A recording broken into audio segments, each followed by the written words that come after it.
let's look at someone like Laura Koonsberg, who... Come on, I'm going to make you. She's the worst Laura. I'm really... Not all Lauras. Not all Lauras. Not all Lauras. But definitely fucking her. Watching Laura Koonsberg's face fall as the Tories have sort of fallen away is little... There should be fat in it. But she's so very bad at disguising her feelings. No veneer of objectivity. No, none whatsoever. Terrible. And she would be there. I think there was a few years back. There was a story about some Tory pretending that they'd been punched or something like that. Yes. She just reported it without any source other than, and it turned out to be bollocks. And it's like, you should have been sacked then. Yeah. You should have been sacked. But that's such a good example of the gotcha thing, isn't it? It's almost like it's like a drug to them, where rather than stopping and just doing their job, it was the thrill of I've got a live one here, and they're... Here's the problem, right? Yeah. It's not that there aren't good journalists. There's loads of good journalists. There's loads of good journalism. The problem is that the general public is buying tabloids. Yeah. The problem is that... And they're on Twitter. And then... So there's an argument for... The BBC has a lot to answer for with regards to how it does stuff, because what the BBC does is what's on the front pages of the newspapers. That leads them. Now, I have to say, there's been a great change in that the BBC has actually stopped doing the papers, and that's interesting because that drove so much of the direction of their coverage. Yeah. I think as well, we can say the journalists and the media have sort of created the narrative that has led to politicians behaving the way that they do. But I think that also sort of presupposes that there's a plan behind that as well. When you look at the way that the delivery of news has evolved over the last 20 years, I mean, 30 years ago, every single person, they had their newspaper, they bought it every morning, they read it every morning. I don't know anybody who does it anymore.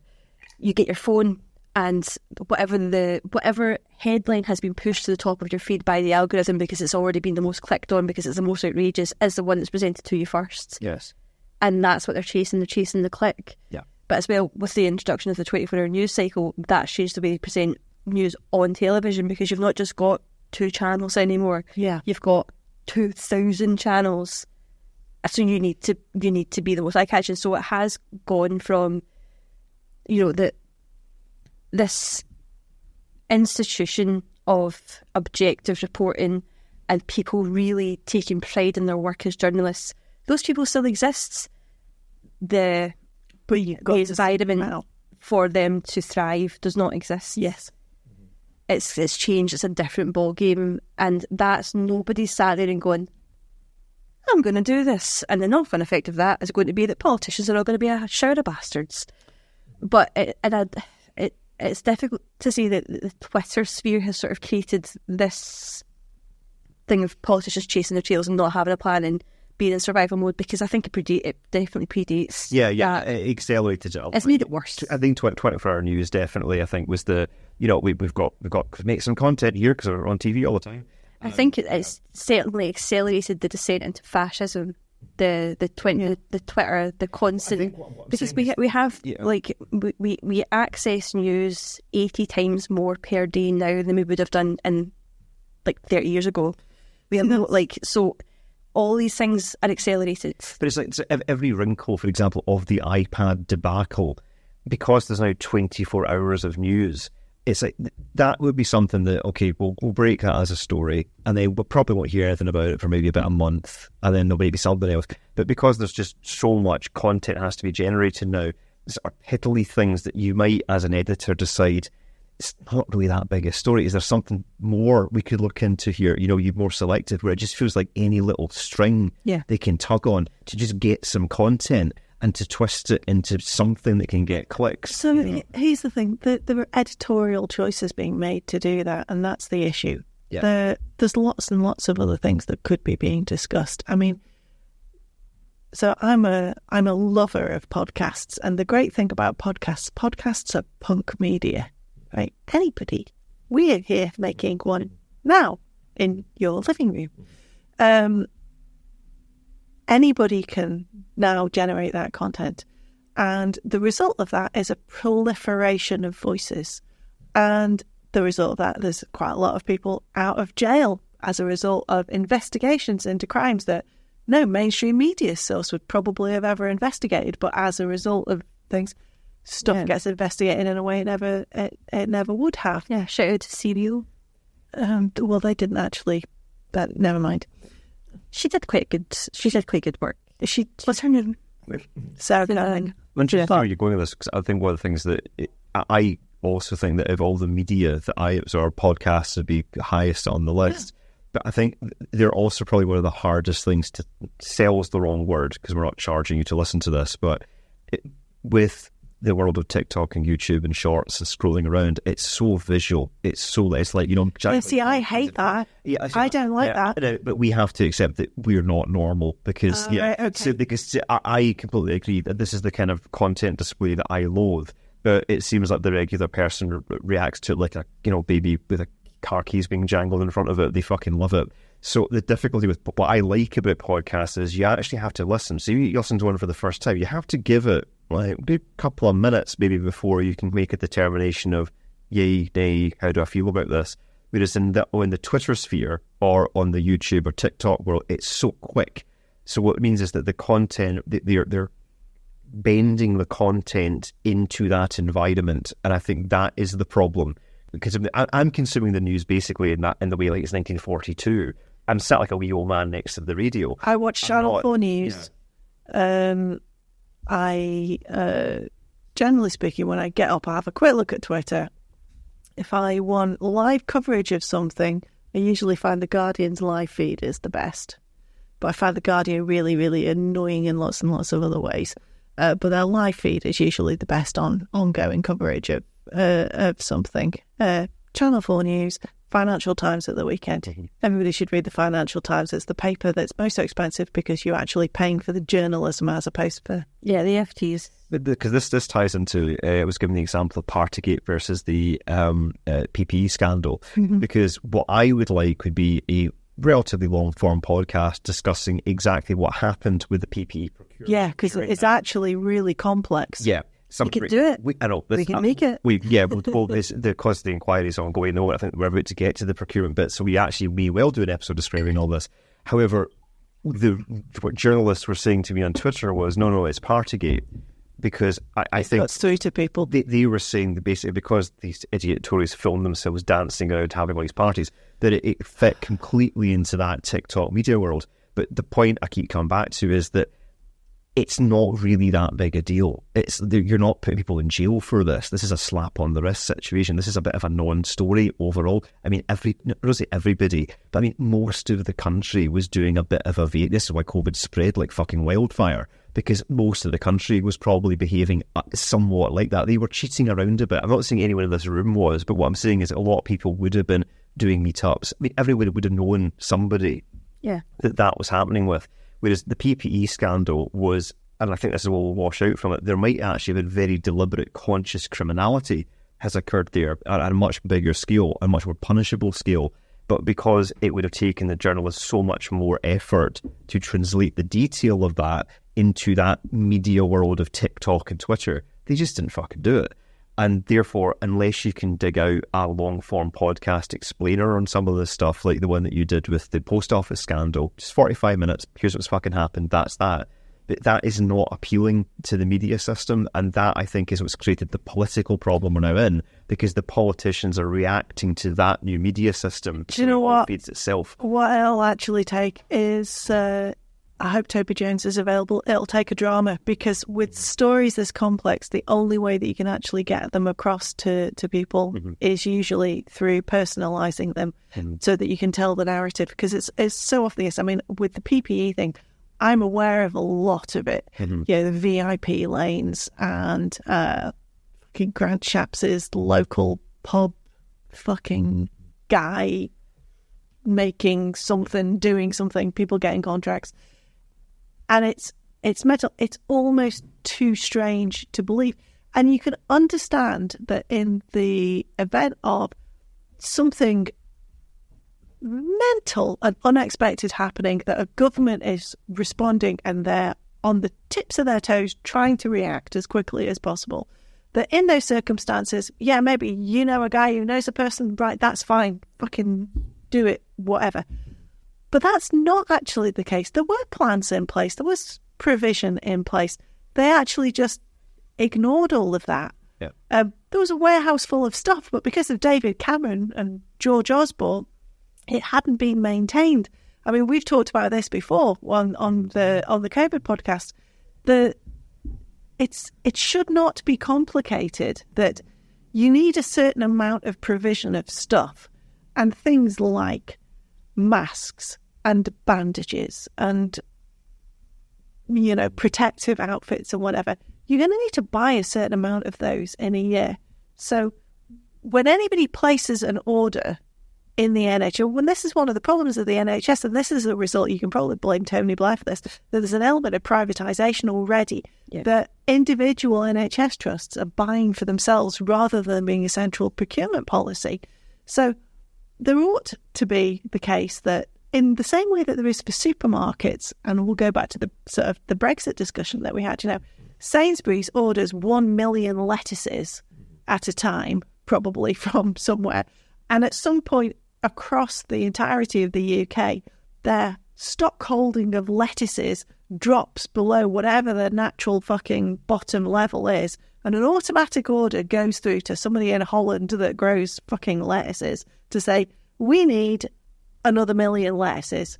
And they go, fine. And the lettuces come in and they go on a truck and bloody, and they go to hubs all up and down the country, and every supermarket then, when it drops below its level, goes to its local hub, and the local hub gets replenished by a larger hub, and that's how the entirety of the thing is stocked and how it works.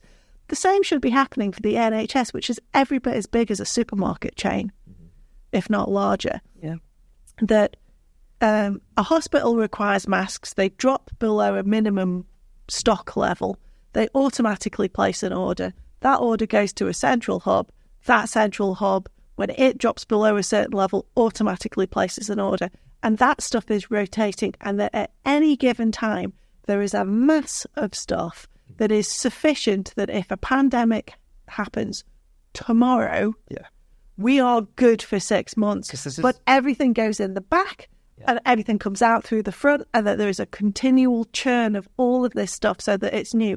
As opposed to what actually happened is we've got all this stuff, but it's been in this warehouse for 10 years, and now we're supplying masks and things to people, and they're falling apart because they've perished. This is really, the inquiry stuff is a bit confusing to me, because it feels like a lot of these inquiries, going back to like Iraq as well, but even like Leveson to do with journalism, funnily enough, it's like, there's nothing that's really coming at these inquiries that we don't already know or couldn't have found out at the time. So what's interesting is these inquiries are the ones that actually hit the nail on the head of what we have here is institutional corruption across most of our major institutions. But the media, because they are part of this institution, will focus on these wee piddly stories that don't matter to keep everyone focused on that. Yes. Because what the thing is actually out there and should be being reported upon is the fact that really what the UK is built on is not, well, I don't know what's the word. It's good chap theory.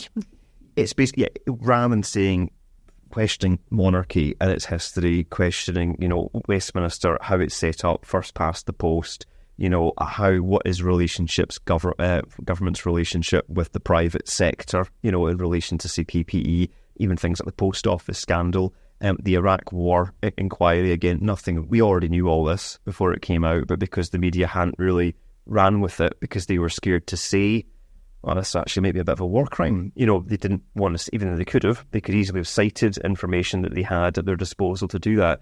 And it feels like a lot of this stuff, the piddly wee bits that Twitter loves to munch on for hours and hours and hours and overanalyze, is missing the point. What I just thought with that thing with the PPE versus the Partygate thing was kind of an admittance in some of my replies by journalists that yeah, that's kind of it. That's kind of what we're doing. Whether or not they're consciously aware of what they're doing, but they know that they're aiming the camera, if you like, at the piddly stuff that doesn't matter and not the big thing. So either it's laziness or it's fucking deliberate because they don't want the whole thing to be brought into question, which is probably why independence is a bit frightening to them, because it kind of cuts through the noise of that. It says, is the UK itself built upon a ton of corrupt institutions? And that's, I think, what we've been seeing play out in the last 10 to 15 years, certainly. I think there are obviously sort of decrepit journalists within the British establishment media who very much have personal skin in the game and have their own personal political agenda. I didn't see anything. But yeah. It's one of them called Laura. Fuck that here. But no, that like there obviously those people exist, and it's all very incestuous with like the political establishment, whatever. But the majority of people who are, you know, working in journalism, writing these stories, probably don't have any great political agenda of their own. It's not that they're going, well, I'm not going to print that PPE thing because I just like it's because somebody has printed stuff about the PPE scandal. It's how you know about it. The reason that that's not the story that's being circulated most and being repackaged and re-put out there is because people aren't fucking interested. It's not as scandalous. It is the public who are not showing an interest in these things because they're a bit dry. Oh, but this is more interesting. Oh, did you hear about that guy? Did you hear about... It is just like this for fucking like Big Brother reality television, Kardashian culture. This is where the BBC is a bit of a I think the BBC are a bit of a kind of exception to this, so this should be thought of slightly differently. I agree with this. Because, yes, this is where they're kind of leading, because you would still view them as the biggest broadcaster in the UK. Like they should be immune to what the public are and are not interested and they by going along with it, because I know you're going like cough, Andrew Neil, cough, Laura Coonsberry, but where the fuck were they working? They're at the BBC. So they've set the tone to say that what the private end of the media are doing is actually A-O-fucking-K, and we're going to go on with it. Because this is, I think you could almost fucking pinpoint that is when the train comes off the tracks. We can go back at Thatcher and top policy and all that stuff, but how we've ended up in this fucking bizarro world that we're now in is because the BBC went with the Ted Turner dog. I would say that the British, the BBC, when I'm talking about your establishment journals who do have political personal skin in the game, that is, I think, what's leading that more than the hyper capitalist clickbait desire to get more eyes. The BBC's website within, comfortably, since I've been paying attention to politics, has changed its headline format. Before would actually give you quite almost like a detailed summary of the story. Those headlines have been worded to appear more to me like clickbait. Yeah, that was about 10 years ago when that started to happen. And there's somebody, there's obviously some sort of sub-editor writing those headlines for the BBC who really, really needs beaten with a stick with nails in it. You will get, because you see people running the "fix that for you" tweet all the time with regards to BBC website headlines, and it's always, a woman who spurned ex-lover found murdered and things like that. People, you're like, what the fuck is the matter with you? Yeah. There's some guy there's some incel writing BBC fucking website headlines. Actually, for my honours project for uni, I developed a browser extension that detects potential misinformation in news articles as you're browsing. Really? Can I have that? Does it work on Safari? And same. It's really fucking. So cool, I trained an AI. I've trained a machine learning model to sort of work alongside it, and you will hover over a BBC News headline.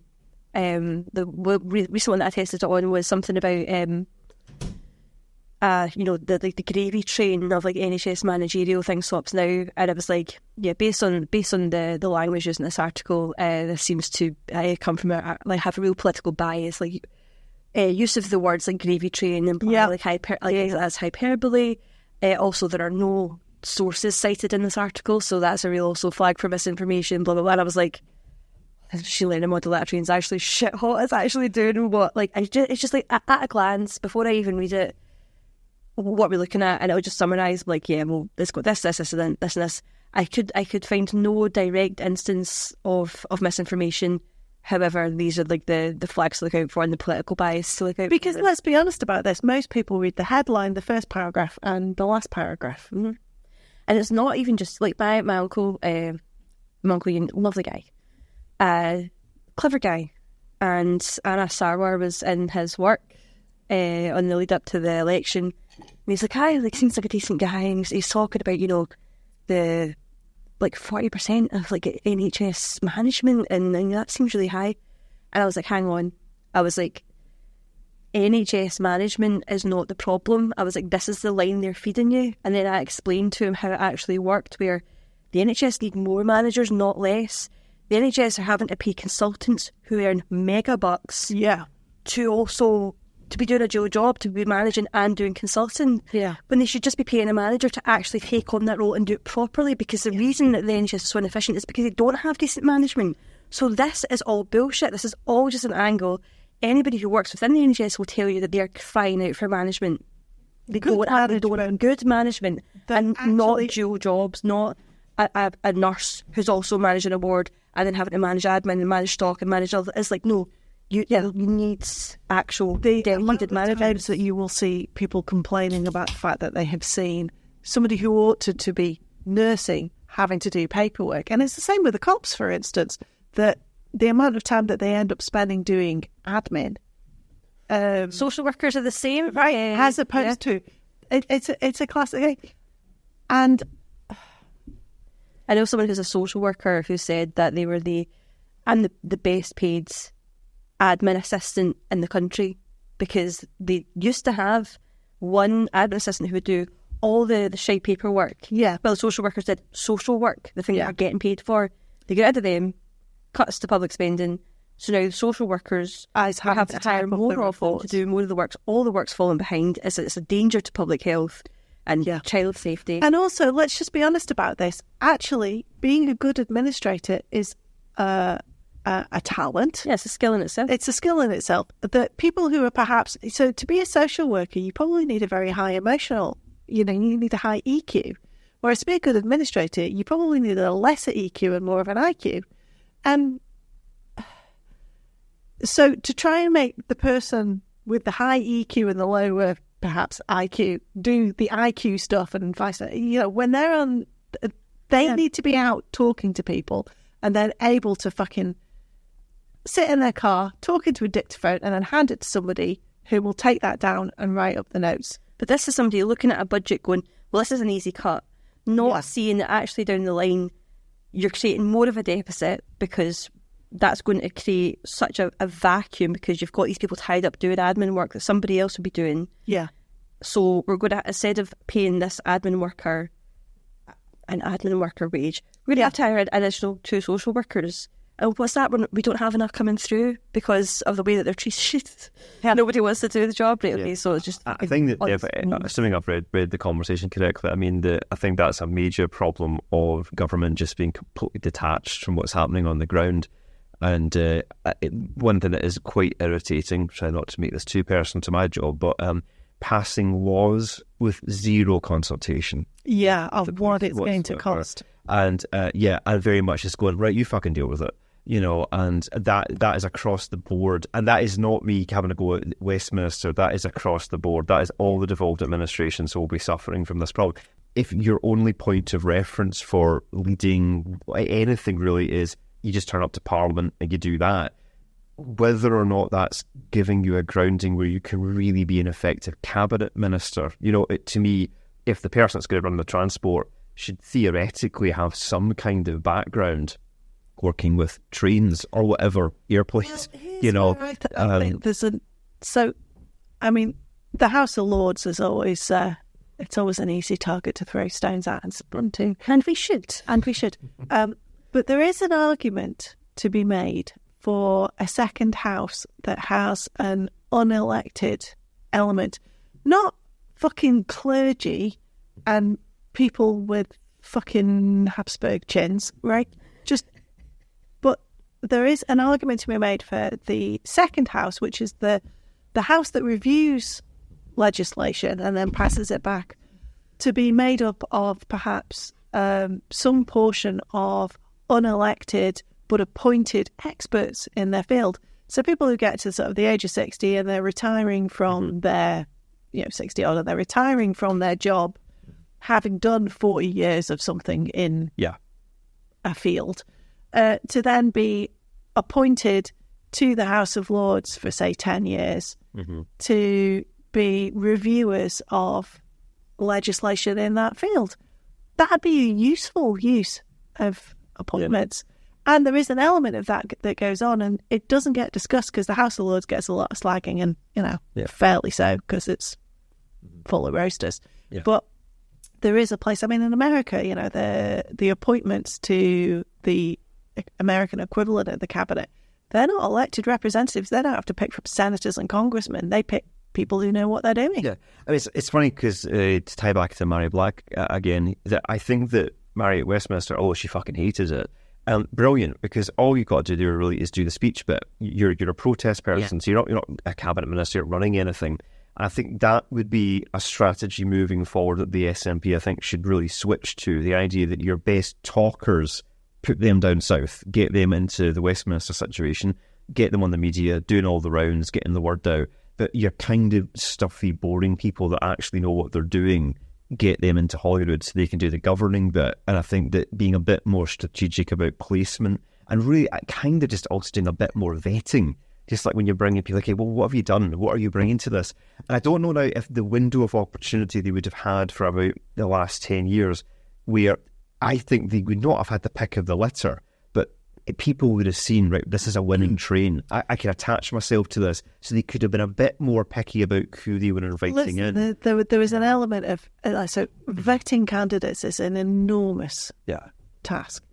And the SNP were in a position not far off what kind of reform were in, whereby in 2015 they were all of a sudden looking at being massively successful at Westminster where they hadn't anticipated being before.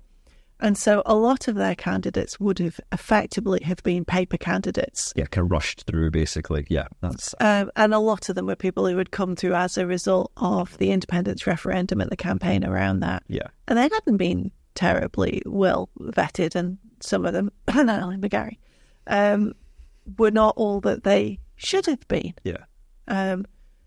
And it's all very well saying, well, you should do this and you should do that. It takes money and resources and time. And there isn't always the money and the resources and the time. I think and so you end up with some people that aren't all that they should be. And that's a result of a huge public swell towards you. Which is quite a cautionary tale, that's the lessons to the public, I think. But the problem that you then have is incumbency. And there is a fealty to incumbency that perhaps there shouldn't be. Yeah. Perhaps everybody should have to be reapplying for their jobs. In the SNP's defence, hire and refire is perhaps not a bad thing. That's where my head would be going with where we are now, exactly that. But in their defence, they would have anticipated 2020 India F2. So the idea was just hope for the best and it'll all be all right. But in hindsight now, if they had approached it as this is going to be a 15 to 20 year project, 100% you're going to go, okay, well, we'll rush you through in 2015, but you're shite, so we're not going to stand you again at the next general election. Yeah. And so you get rid of them, but you gradually replace. And I think by about the halfway point of Nicola's time, that's when that should have started to happen. I mean, the Joanna Cherry thing to me is just a fucking case in point of I would not have put up with the shite from Joanna Cherry that Nicola opted to. That would have been no, this isn't fucking happening. And I think actually there would have been a time within the party. I think it's got a little bit weird now. It's all very well saying that, okay, but equally, that's what Keir Starmer has done. Anybody that has been in any way problematic, he's basically been incredibly ruthless and got rid of, and we're criticising him for it. Kind of, but I mean... I agree with this, so I want it. But it's a bit different because I think Keir seems to have sort of a bit of a stranglehold over Labour policy, whereas I would say that Joanna's thing was more just actually not going with the manifesto as the party had voted for. So therefore, if you're not in line with this, well, fuck off. I don't know if that's quite the same thing as what Keir's done, if you want to analyse whether or not something is the right decision or not, you should probably be asking yourself whether or not it's a kind decision. There's too much unkindness. Yeah. Kindness is an unappreciated virtue. I mean, the hand's been... Kind to who? Because having Joanna Cherry in a position of power in this country for years was not kind to trans youth. Exactly. Because she got to push the... But my point is agenda that in. Joanna Cherry's basic way of going about things was unkind. She is an unkind person. Yeah. When you're rolling your eyes about a trans Yeah, teenage trans constituent talking about how they were having suicidal thoughts and suicidal intent, and you're in the back rolling your fucking eyes. Yeah. I wouldn't have stood for that. I would have used that as a justification to remove her. I would have used that. I think that's been, hindsight being 2020, maybe. But I mean, a lot of the stuff I've moaned about, I was moaning about this at the time. I mean, I think that, to get in 2015, as you've explained there, right, oh shit, we're now a thing. We gotta get bodies, we gotta get, paper candidates, get someone in. But I think that, at the next election following that, over that 4-year period, they should probably have been making some pretty strategic determinations about who has value, who doesn't, who do we want to retain, who do we want to invite in. Headhunting around the public services, I think trying to find people would have been a good step. I still think this should be happening now. I think any party really worth its salt should be taking those kind of actions. And I think it's probably good that they've taken a wee bit of a thump. It was bad, but it's recoverable. But I think that was a necessary thump to take that, to give a bit of a kick up the arse. Yeah. I think it could kick up the youngsters. You could every now and again. I'm sad about some of the people that are gone, but I actually think Stephen Flynn is really, really good, and we've still got him. Yeah, he's good. Douglas Ross didn't get that seat that he chicken runned to. Not sure "runned" is a word, but God, I had it up at the top of my Twitter feed for ages. I have got rid of it now, but there was just a photo of him that I nicked off Twitter of his face, and it was just piss and nettles. It was just beautiful. You did a chicken run to what you thought was a safe Tory seat, and you lost it because you fucking shat on a member of your own party who was recovering from surgery. You nasty little shit. When you're too morally bankrupt for the Tories, that's when you know you've got an issue, Douglas. The thing is, the candidate there, so a friend of mine lives up that way, and she says, is it David Diggett? Is that how you pronounce it? The candidate, Diggett. She says she'd met him personally, and she said, although I wouldn't vote for him because I'm not a Tory. She said, he's a nice guy, and he was a reasonable guy, and he was a thoughtful person that you could talk to and you could explain things to. He was not. Some Tories do exist who are like that. Well, this is the thing. They're in politics to make things better for people.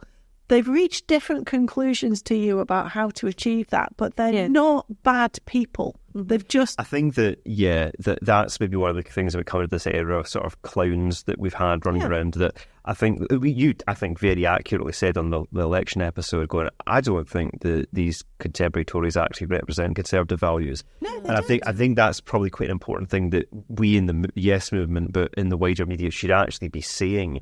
And I think that's part of the coverage problem. Unashamedly a centrist. Yeah, right? I've made that clear over the years. Yeah, I've tried to move you. I've tried to cure you. Listen, I'm trying to fix you because I don't think you actually are. Well, I think the Overton window's moved so far to the right that you might have been a centrist 15 years ago, and now you're a radical leftist. Yeah. I just think that the best route out of poverty for most people is work, but the work should pay properly. The work should be regulated properly. The best way for an economy to move forward is for there to be a lot of small businesses, not a few large ones. Yeah. That capitalism can work well as long as it's regulated properly. That proper regulation, but lots of economic activity is the route by which everybody prospers. And that's what I want people to be able. I want people to have stuff to do, to be able to buy stuff that they want, to be able to live fulfilling, satisfying lives.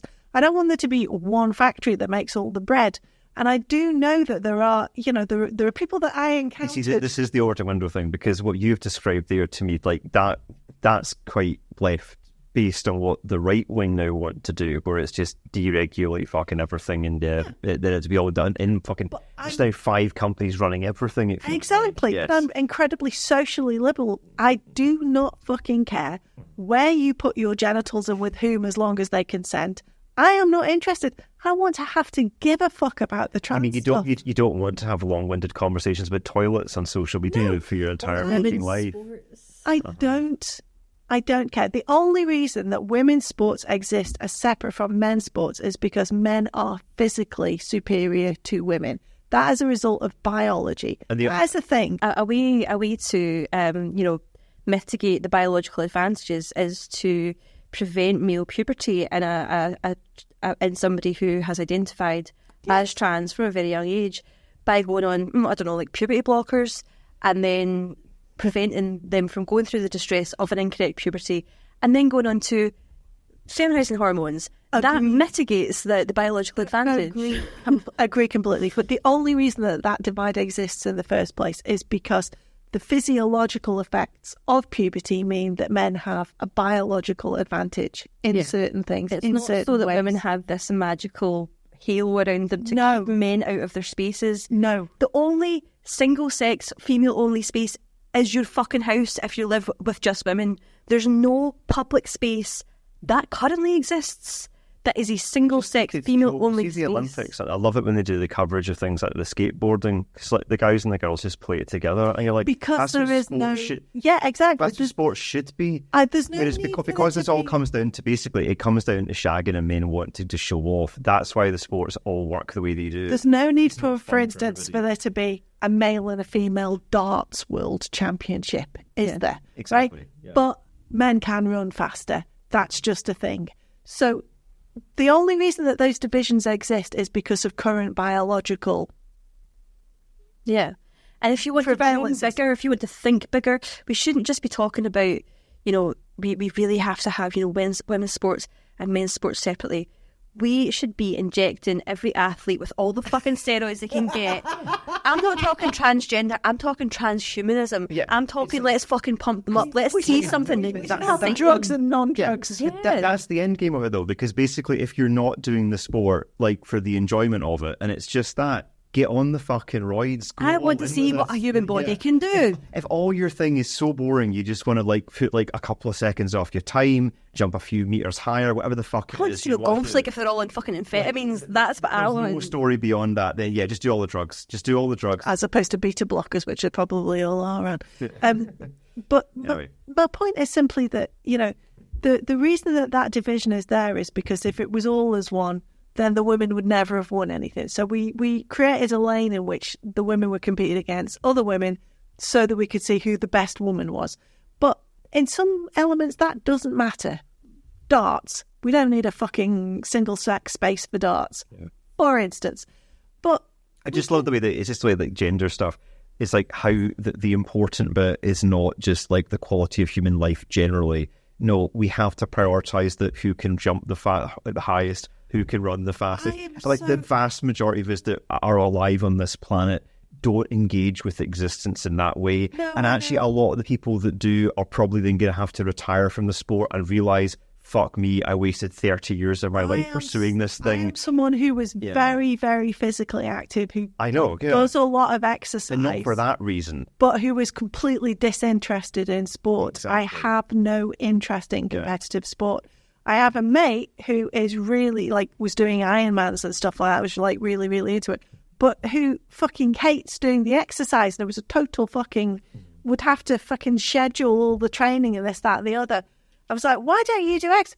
I have zero interest in how I compare to anybody else. I go on a bike ride or go for a walk with my dog or decide to get off 2 stops early at the station and walk because of the pleasure of doing exercise for myself, because I feel nice when I do that, and that feels good. Laura's sister ran the Edinburgh Marathon, And of course, she's running with guys because it's not about who's the fastest. It's just about, this would be quite a good thing. We'll raise money for charity. We'll enjoy it. We'll have a good time doing it. I never run, though. Running's awful. Running's terrible. I fucking hate running. I don't know how. I still can't believe she did it. I have no concept of what the fuck it takes to run 26.2 miles. It seems unrealistic. It's walking on a bike. I have no idea. She also at training in February. She ran it in May, and she crossed the finish line, fucking arms up, big smile on her face. The next day I phoned her, how are you feeling? She goes, I've got a tiny blister on one of my feet, but apart from that, I'm fine. She did have eyewitness reports of people shitting themselves. I mean, running is terrible. Yeah. It just seems like a bad time to me. I'm sure.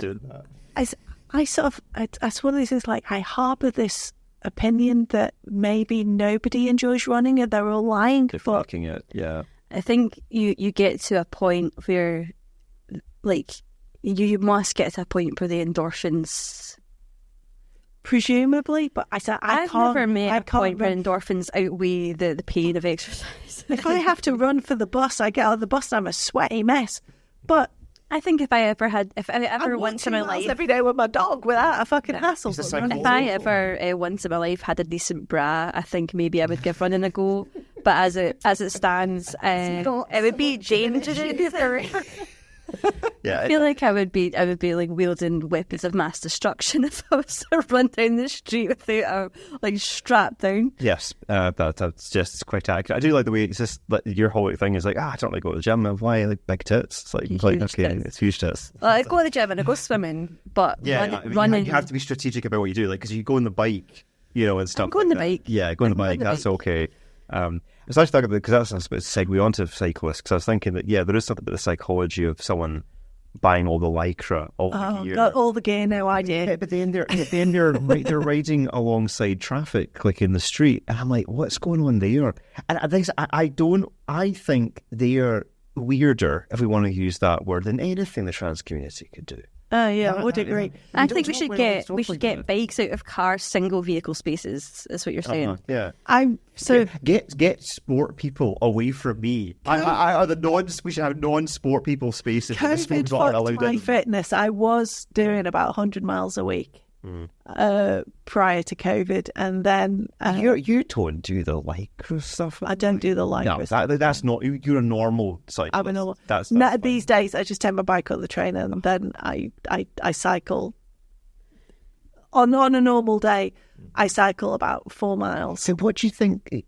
What's going through their heads? The Lycra guys.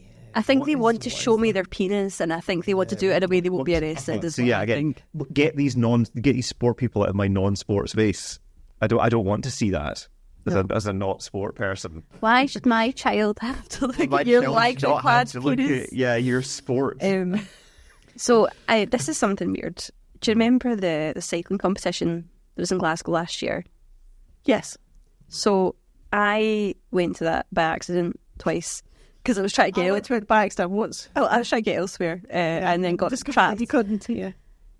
And in the crowds, there were people there who were dressed in Lycra who had brought their bikes with them to watch the bike race. Those are the same people that are currently putting bandages on their ear in the Trump. I was like, have you brought your bike to be like, look, that's what you could be doing? Like, is this like to show your bike what you're aspiring to? I thought it was the bring up the England team, right, when they lost to Spain, and that's all we could comment after they lost. I thought the England played sore losers. I thought they played well in that tournament, right? I've nothing against the athletes that are involved in that. I've got a lot of beef with the fucking media coverage of it because Jesus fucking Christ, but when they lost, it's just a game of football. I know, but they lost their mind. So the undignified. I mean, I was saying to Laura, imagine if we had like a wee boy and he was playing in his school football team, and then the other team won, and our son behaved like that. In the car ride home, you'd be like, right, if the other guy wins, you go up, you congratulate them, you're happy for them because you're doing it because you enjoy the game. I made a great point, right, which was that.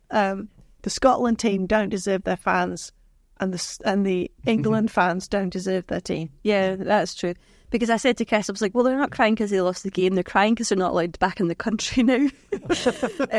But they were like, we were watching, and obviously, like the King of Spain, so putting the medals on their necks, and a few of them were getting off and taking the medals back off straight away.